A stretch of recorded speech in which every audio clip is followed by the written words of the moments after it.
নমস্কার, আমি ইন্দিরা।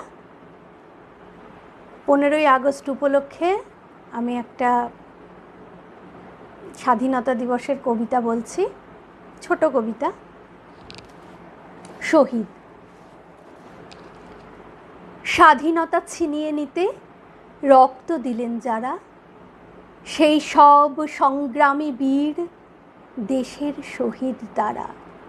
হাজার হাজার শহীদ হলেন সূর্য সেন নাম, ফাঁসির মঞ্চে প্রাণটি দিলেন ভকত ক্ষুদিরাম। বিনয়, বাদল, দীনেশ, কানায় বাংলা মায়ের বীর, বিদেশিদের তাড়িয়ে দিতে নোয়ান নিকশির। অনশনেই প্রাণটি দিলেন বীর যতীন দাস, সতীন সেন অনশনেই করেন কারাবাস। বাঘা যতীন শহীদ হলেন, ইঁদির প্রণাম করি, প্রীতিলতা মাতঙ্গিনী আজকে এদের সরি। নমস্কার।